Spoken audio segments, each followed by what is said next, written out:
आप सब मेरे मसीह भाई बहनों को एक बार फिर से जय मसीह की। परमेश्वर के अनुग्रह दया और कृपा से प्रभु ने हम सबको एक बार फिर से मिलने का मौका दिया। इसके लिए प्रभु का धन्यवाद करेंगे।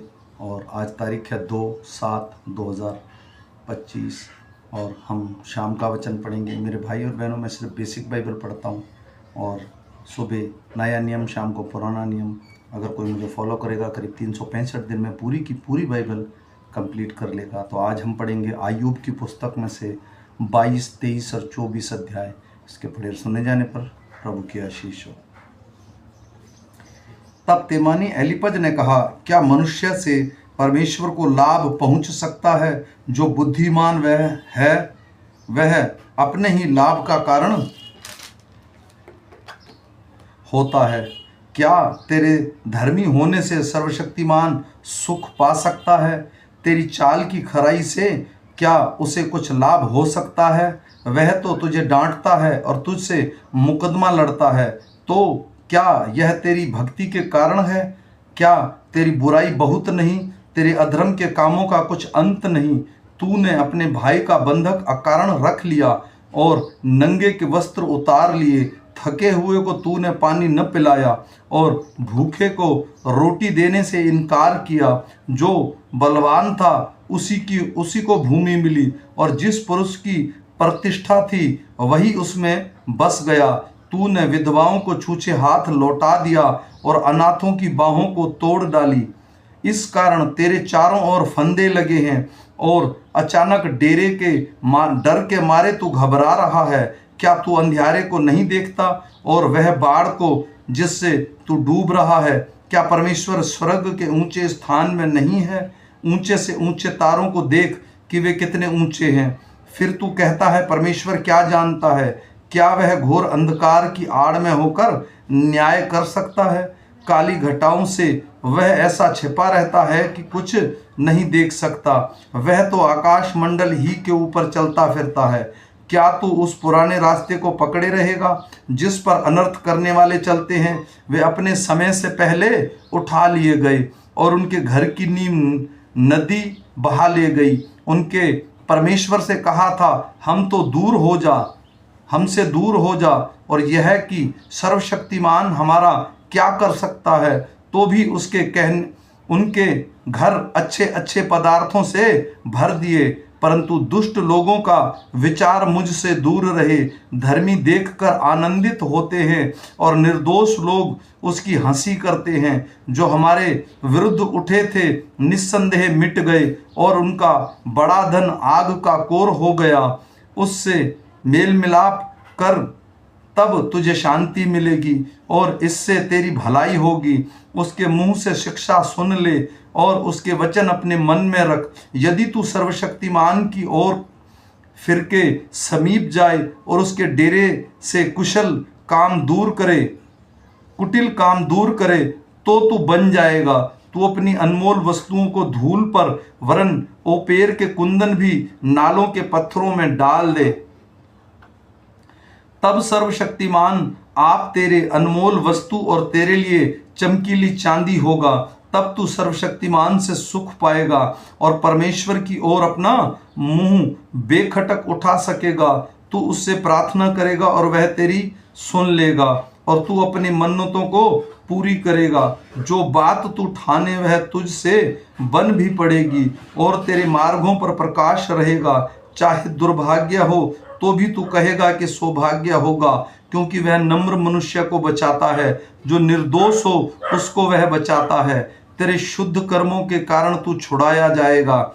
तब आयूब ने कहा, मेरी कुड़कुड़ाहट अब भी नहीं रुक सकती। मेरी मार मेरे कराहने से भरी है। भला होता कि मैं जानता कि वह कहाँ मिल सकता है, तब मैं उसके विराजने के स्थान तक जा सकता। मैं उसके सामने अपना मुकदमा पेश करता और बहुत से प्रमाण देता। मैं जान लेता कि उसने मुझसे उत्तर में क्या कहा है और जो कुछ वह मुझसे कहता वह मैं समझ लेता। क्या वह अपना बड़ा बल दिखाकर मुझसे मुकदमा लड़ता? नहीं, वह मुझ पर ध्यान देता। सज्जन उससे विवाद कर सकते, और इस रीति मैं अपने न्यायी के हाथ से सदा के लिए छूट जाता। देखो, मैं आगे जाता हूँ परंतु वह नहीं मिलता, मैं पीछे हटता हूँ परंतु वह दिखाई नहीं पड़ता। जब वह बाईं ओर काम करता है तब वह मुझे दिखाई नहीं देता, वह दाहिनी ओर से ऐसा छिप जाता है कि मुझे वह दिखाई नहीं पड़ता। परंतु वह जानता है कि मैं कैसी चाल चलता हूँ, और जब वह मुझे ता लेगा तब मैं सोने के समान निकलूंगा। मेरे पैर उसके मार्गों में स्थिर रहें, और मैं उसका मार्ग बिना मुड़े थामे रहा। उसकी आज्ञा का पालन करने से मैं न हटा, और न उसके वचन अपनी इच्छा से कहीं अधिक काम से जानकर सुरक्षित रखे। परंतु वह एक बात पर अड़ा रहता है, और कौन उसको उससे फिरा सकता है। जो कुछ उसका जी चाहता है वह वही करता है, जो कुछ मेरे लिए उसने ठान लिया है उसी को वह पूरा करता है। और उसके मन में ऐसी ऐसी बातें हैं, इस कारण मैं उसके सम्मुख घबरा जाता हूँ। जब मैं सोचता हूँ तब उससे थरथरा उठता हूँ, क्योंकि मेरा तन परमेश्वर ही ने कच्चा कर दिया, और सर्वशक्तिमान ही ने मुझको घबरा दिया है। क्योंकि मैं अंधकार से घिरा हुआ हूँ, और घोर अंधकार ने मेरे मुंह को ढांप लिया है। सर्वशक्तिमान ने समय क्यों नहीं ठहराया, और जो लोग उसका ज्ञान रखते हैं वे उसके दिन क्यों देखने नहीं पाते। कुछ लोग भूमि की सीमा को बढ़ाते और भेड़ बकरियां छीनकर चराते हैं। वे अनाथों का गधा हाँक ले जाते और विधवा का बैल बंधक रखते हैं। वे दरिद्र लोगों को मार्ग से हटा देते और देश के दीनों को इकट्ठे छिपना पड़ता है।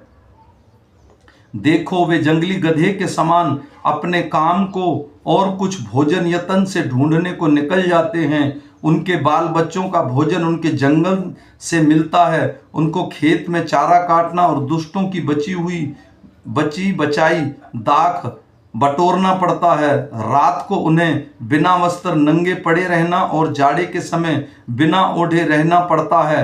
वे पहाड़ों पर की वर्षा से भीगे रहते और शरण ना पाकर चट्टान से लिपट जाते हैं। कुछ लोग अनाथ बालकों को माँ की छाती पर से छीन लेते हैं और दीन लोगों से बंधक लेते हैं, जिससे वे बिना वस्त्र नंगे फिरते हैं और भूख के मारे पुलियां ढूंढते हैं।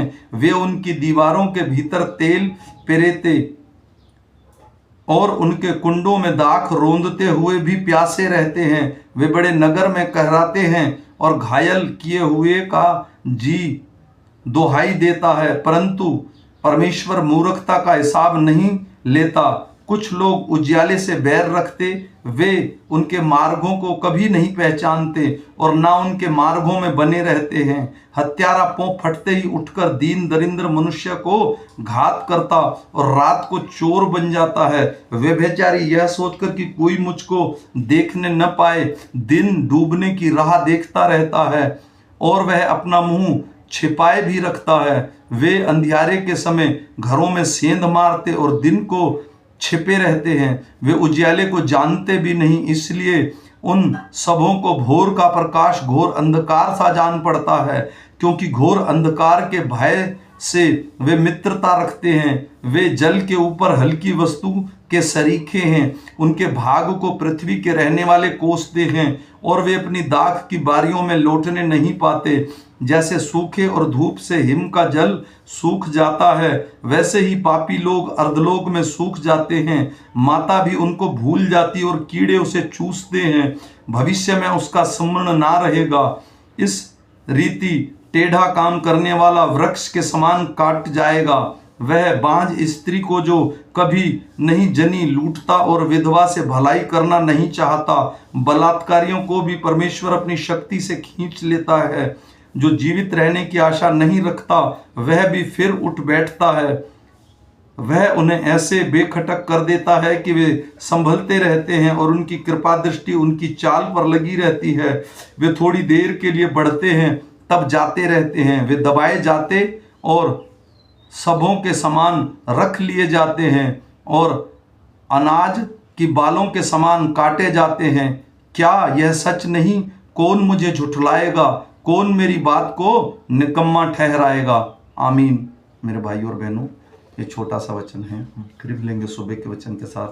तब तक परमेश्वर का अनुग्रह, दया, कृपा अब से लेके अनंत काल तक हम पर और हमारे परिवार पर होती रही। सबको जय मसीह की।